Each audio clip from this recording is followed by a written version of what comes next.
Hello जी, अस्सलाम वालेकुम। आज आपको भाई दोबारा आपके सामने हाजिर है। तो yet another video of Colgate. हम कॉलगेट के बारे में क्या देख रहे हैं, हम उसकी अपडेट्स के बारे में देखने लगे हैं और हम देखने लगे हैं कि इसकी जो रिसेंट बोर्ड मीटिंग अनाउंस हुई है उसमें क्या होगा, कॉलगेट के रिजल्ट्स क्या हो सकते हैं, कॉलगेट के बारे में हम देखेंगे कि क्या ये बोनस शेयर अनाउंस कर सकता है कि नहीं।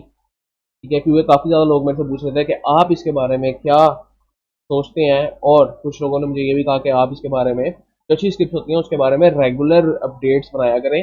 दैट्स वाई कोलर के बारे में हम दोबारा अपडेट लेके आए हैं। इसमें थोड़ा सा हम टेक्निकल एनालिसिस भी करेंगे कि कोलगेट में हमें क्या देखने को मिल रहा है। ठीक है, तो अगर हम सबसे पहले यहाँ पर जाके देखें तो बोर्ड मीटिंग्स में इसमें जाएं, और यहाँ पर एक पहली जो बोर्ड मीटिंग 24 जुलाई को हुई है, विच इज़ अबाउट इसी हफ्ते वेडनेसडे में। तो उसमें हम देखते हैं कि इसके बारे में हमें क्या देखने को मिल रहा है। अच्छा, इसमें के बारे में हम देखते हैं कि company this is to inform you that the meeting of the board of directors of the company will held on Wednesday 31 तो कह रहे हैं कि 31 जुलाई को, मतलब कि आज से 3-4 दिन बाद, जो कि महीना खत्म होने वाला है, हम एक मीटिंग रख रहे हैं at the registered office of company at Laxon square building number 2। ये सारा एड्रेस है। To consider among other things the audited financial statements of the company for the year end June. अब जिस तरह के आपको पता है कि इसका जो ईयर एंड है ना वो जून में होता है। अगर हम यहाँ पे भी देखें तो यहाँ पे फिजिकल ईयर जून में खत्म होता है। इसका मतलब ईयर एंड इसका जून में होता है, शुरू भी जून में होता है, एंड भी जून में होता है। ठीक है, अब वो कह रहे हैं कि हमने इस साल का सारा जितना भी फाइनेंशियल रिपोर्ट्स बनती हैं हमने वो डिस्कस करनी है इस मीटिंग में। और इस मीटिंग में सबसे इंपॉर्टेंट चीज़ ये है कि इसमें डिस्कस होगा कि आपको डिविडेंड्स मिलेंगे या बोनस मिलेंगे या कुछ नहीं मिलेगा। ठीक है, अगर कंपनी की हिस्ट्री के बारे में हम जाके देखें तो कंपनी जब भी हमारे पास यहाँ पे देखने को मिल रहा है, पहली दूसरी तीसरी, यहाँ पे 2020 में 2 दफ़ा इसने डिविडेंड्स और बोनस दिए। फिर 2021 में इसने डिविडेंड्स और बोनस 2 दफ़ा दिए। फिर 2 दफ़ा इसने डिविडेंड्स और बोनस दिए हमारे पास 2022 में। फिर 3 दफ़ा डिविडेंड्स एंड बोनसेस दिए इसने 2023 में। तो अब होपफुली 2024 में हमारी उम्मीद ये है कि कम से कम ये 2 दफ़ा तो डिविडेंड्स या बोनस दे, क्योंकि इसकी कंसिस्टेंसी क्या है, दो दो दफ़ा साल में देने की।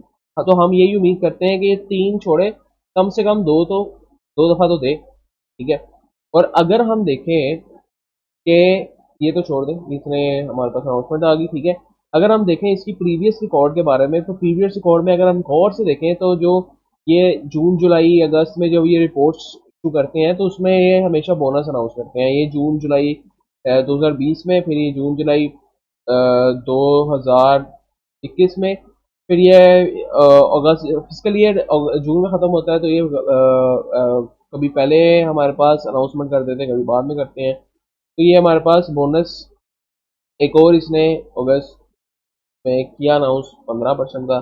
फिर इसने 100% का बोनस जून में अनाउंस किया। ठीक है, तो अब हमें अब जिस तरह का आप लोगों ने पूछा था कि मुझे क्या लगता है, मुझे ये लगता है कि कम से कम इसको डिविडेंड तो लाजमी देना चाहिए। बोनस इस पे हम अगर प्रीवियस हिस्ट्री को देखें तो बोनस ये हमेशा देता है इसमें। तो होपफुली हो सकता है कि इस दफ़ा हमें बोनस भी मिल जाए with respect to company's profitability. ठीक है, अगर तो कंपनी की प्रॉफिटेबिलिटी, कंपनी को लगता हो कि उसने जितना भी प्रॉफिट या रेवेन्यू जनरेट किया है वो अगर फ्लो बैक दोबारा करे, कंपनी के अंदर ही उसमें इन्वेस्ट करे, तो हमारे पास चांस होते हैं कि कंपनी कम डिविडेंड दे लेकिन उसके साथ बोनस दे दे। ठीक है, लेकिन अगर कंपनी कहती है कि भाई मैं ज़्यादातर अमाउंट इसमें ही दूंगा, कंपनी कहती है मैं ज़्यादातर अमाउंट डिविडेंड्स में ही दूंगी, तो कंपनी सिर्फ डिविडेंड्स ही देती है। ठीक है, लेकिन अगर कंपनी चाहती है मैं थोड़े से अमाउंट अपनी री इन्वेस्टमेंट के लिए रख लूँ और थोड़ी सी अमाउंट डिविडेंड्स में दूँ और साथ उसकी कमी पूरी करने के लिए बोनस शेयर भी दे दूँ। ठीक है, तो ये हमारे पास एक थोड़ा सा हमारे पास ओवरव्यू हो गया। अगर हम इसका आर कैलकुलेशन देख लें तो आर कैलकुलेशन मैं पहले भी दिखा चुका हूँ, लेकिन अगर हम यहाँ से देखें कि आपने कोलगेट पामोलिव के 10 साल पहले कुछ शेयर लिए होते हैं, क्योंकि हम मिनिमम इन्वेस्टमेंट हम कहते हैं कि 10 साल की, तो आपने 10 साल में माइंड में रख के सोचना है कि आपने इतनी इन्वेस्टमेंट लॉन्ग टर्म के लिए करनी है, ठीक है, अगर आप एक इन्वेस्टर हो, नॉट फॉर दोज के जो स्विंग ट्रेडर हैं इस तरह। 380 रुपये का अगर आपने कोलगेट का शेयर अगर लिया होता, ठीक है, 10 साल पहले भी, ठीक है, और तब तब आपने कोई 100 शेयर लिए होते, मतलब 380 के 100 शेयर रहते हैं तकरीबन, आप इसकी कैलकुलेशन लगा लेंगे, हमारे पास बनता है 38,000 रुपये, ठीक है। तो 38,000 रुपये आपने अगर कोलगेट में इन्वेस्ट किए होते 2014 में, ठीक है, तो 2024 तक वो क्या बन चुका होता, तो हम वो देख लेते हैं।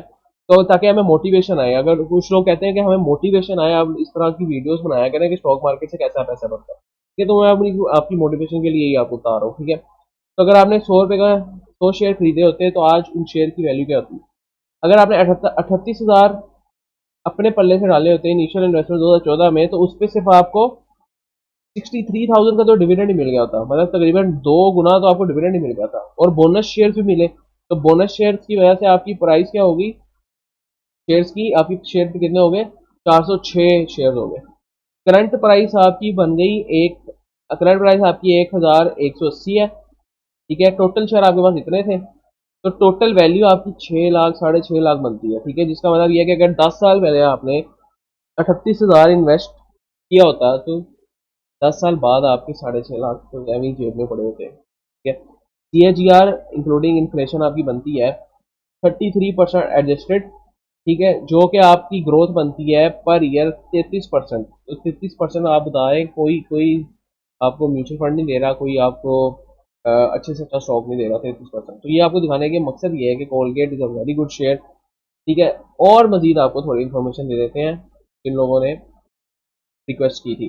अगर यहाँ पे इंडिकेटर में जाके हम 52 वीक हाई लो मार्क करें ना, तो 52 वीक हाई ये बनता है और 52 वीक लो ये बनता है।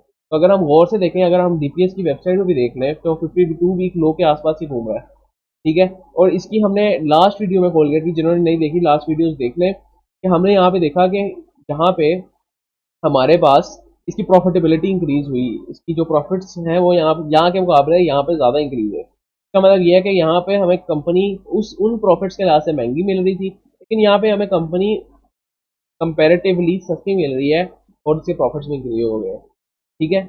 तो ये एक चीज़ है, ठीक है। अगर तो कंपनी हमारे पास कुछ डिविडेंड्स या बोनस अनाउंस करती है, तो कोलगेट हमारे पास ऊपर जाता दिखेगा आपको, ठीक है। जिस तरह के हिस्ट्री में हमने देख लिया कि कंपनी ने जब हमारे पास 100% का डिविडेंड या 100% का बोनस अनाउंस किया था, जो कि 7 जून को था, तो कोलगेट में क्या हुआ वो भी आपको दिखा देता हूँ।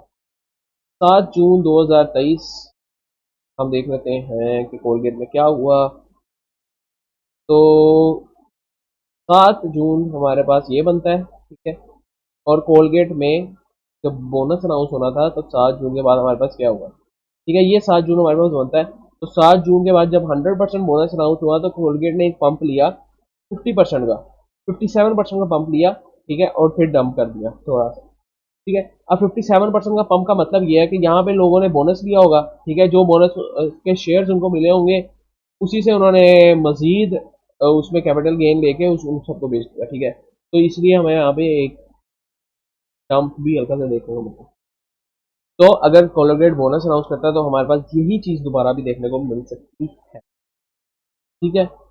तो उम्मीद करता हूँ कि आप लोगों को हल्की सी ये फाइनेंशियल इन्फॉर्मेशन समझ आई होगी, क्योंकि लोग कहते हैं कि एक अपडेट वीडियो बना दिया करें, आप काफ़ी देर तक वीडियोस ही नहीं बनाते।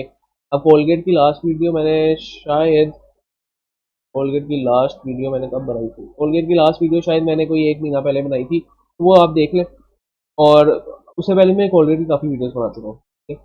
तो इसका एनालिसिस मैं पहले ही कर चुका हूँ, और मैंने टेक्निकल एनालिसिस में अपने बता दिए हैं कि इसमें पिछले एनालिसिस में बता दिया था कि इसको किस किस प्राइस पे हम उठाते हैं, क्या उठा सकते हैं, अच्छी हमारे पास चीज़ है। और एक चीज़ ये मुझे दिख रही है, देखें RSI बिल्कुल ज़मीन के साथ लगा हुआ है। जब RSI छत के साथ लगा होता है तो कोलगेट की प्राइस बहुत ऊंची होती है, जब RSI ज़मीन के साथ लगा होता है तो कोलगेट की प्राइस बहुत ऊंची होती है, ठीक है। और यहाँ पे हमें दिख रहा है कि ये एक अच्छी बाइंग बन सकती है हमारे लिए, बस आपको ये हिंट दे रहा हूँ मैं, ठीक है। बाकी वीडियोज आप पुरानी देख लें, ठीक है। तो अगर आपको थोड़ी सी भी क्वालिटी मिली है, थोड़ी सी इंफॉर्मेशन मिली है, हज़रत अली ने फरमाया कि अगर कोई बंदा मुझे एक भी वर्ड, एक भी लफ्ज़ सिखा दे, तो वो मेरा उस्ताद है, ठीक है। तो हमने भी मैं भी काफ़ी लोगों से सीखता हूँ, आप भी मेरे वसीले से सीख रहे हैं, किसी से भी सीख रहे हैं, तो आपको सपोर्ट करना चाहिए, ठीक है? क्योंकि मेरा एम ये है कि पाकिस्तान में ज़्यादा से ज़्यादा लोगों के बारे को इसके बारे में अवेयर करूँ। मैं भी परफेक्ट नहीं हूँ, मैं भी सीख रहा हूँ आपके साथ, आप भी मेरे से सीखें, ठीक है? तो नेक्स्ट टाइम के लिए भाई को इजाज़त दीजिए। वीडियो पसंद आई हो तो लाइक शेयर सब्सक्राइब मस्ट। अल्लाह हाफिज़।